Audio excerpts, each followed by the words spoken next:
E aí, pessoal, tudo bem com vocês? Angústia da concepção, devoção, obsessão, caos.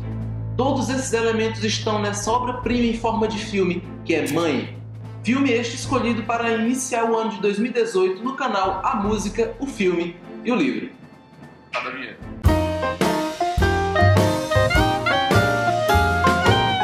Esse review conta com a participação mais que especial de Alexandre Moura, futuro youtuber. Fala, galera! Antes de mais nada, este review será dividido em duas partes. A primeira sem spoilers e a segunda totalmente com spoilers. Mãe estreou aqui no Brasil em 21 de setembro de 2017. É o mais novo filme do cineasta Darren Aronofsky, diretor de filmes como Cisne Negro e Noé. Conta a história de uma mulher e um homem, representados respectivamente por Jennifer Lawrence e Javier Bardem, que moram em uma mansão isolada.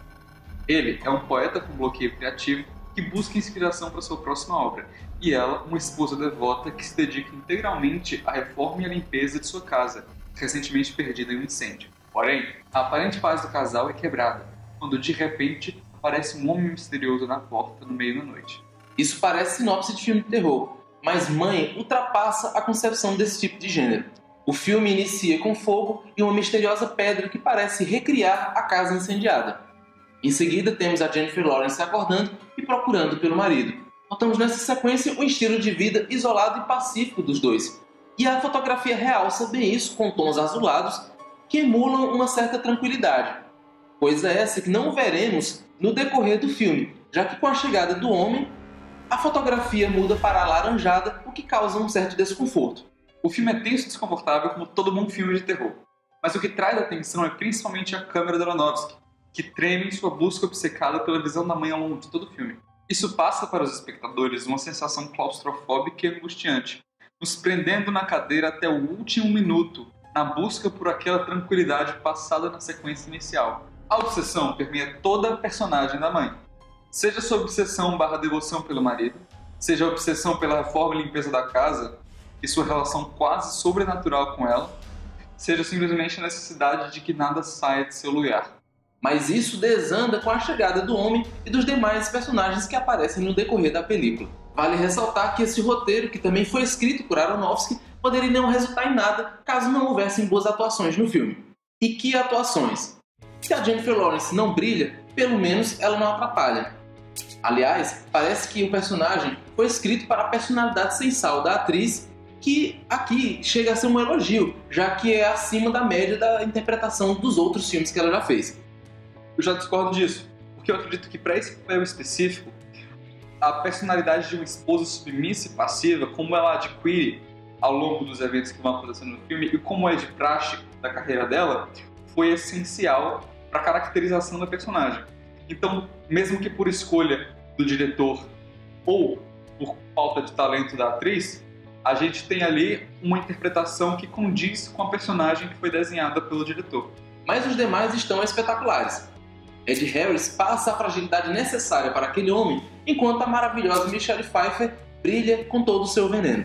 Javier Bardem, por sua vez, encarna brilhantemente o marido vaidoso que parece guardar toda a atenção para os personagens que pululam na tela, mas que é evasivo com a própria esposa.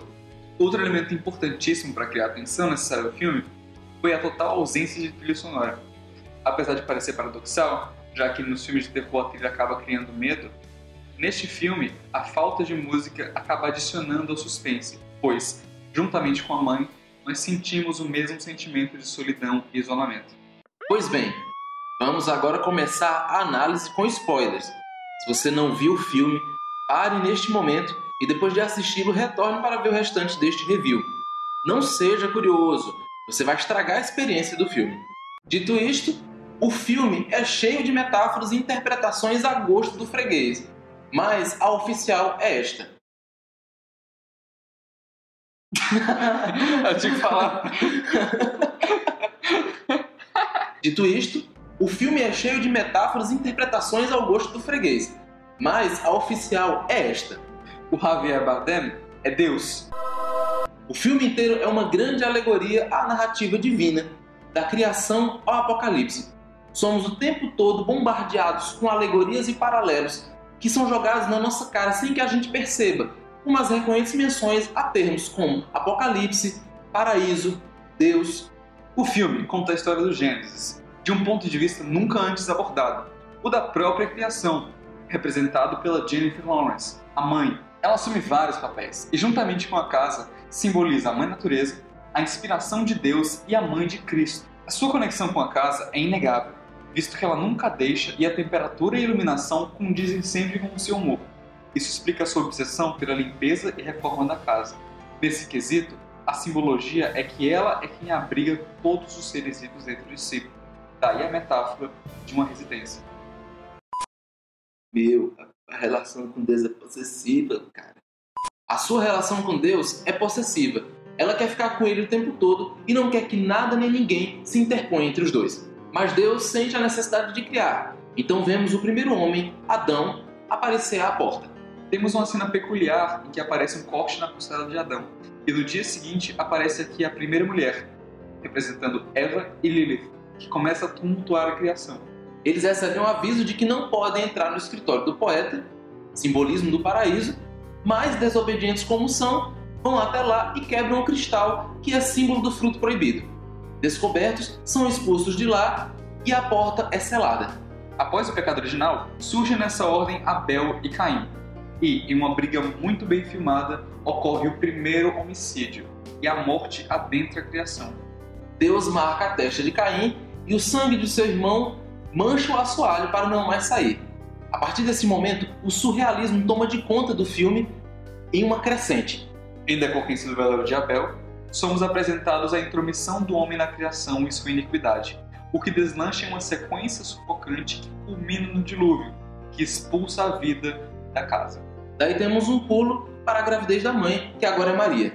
Nesse momento, o poeta termina a sua obra, que é nada mais do que a Bíblia, e inicia-se o último ato, onde uma legião de fãs obcecados invadem a criação, enchendo-a de morte e pecado, trazendo o caos. Temos uma forte alusão a cultos e à fé cega, quando os seguidores do poeta, motivados por sua palavra, cometem todo tipo de atrocidade em seu nome. Em meio a tudo isso, a câmera segue a mãe loucamente, e temos o nascimento de Jesus, só para logo após ele ser morto pelos adoradores do poeta em uma cena chocante, cujo ápice é a comunhão literal, onde eles comem a carne do bebê. Tudo isso leva a mãe, em ato de desespero, a incendiar a casa, acabando com tudo isso, em clara alusão ao Apocalipse. Como uma elipse, temos a primeira cena do filme repetida e um diálogo marcante em que o Javier Bardem fala sobre a sua natureza divina e o seu propósito. Tudo se reinicia com uma nova criação, retratada aqui com uma outra atriz. É importante ressaltar que nenhum dos personagens tem um nome no filme. Nos créditos, Javier Bardem aparece como ele com E maiúsculo e Jennifer Lawrence como mãe.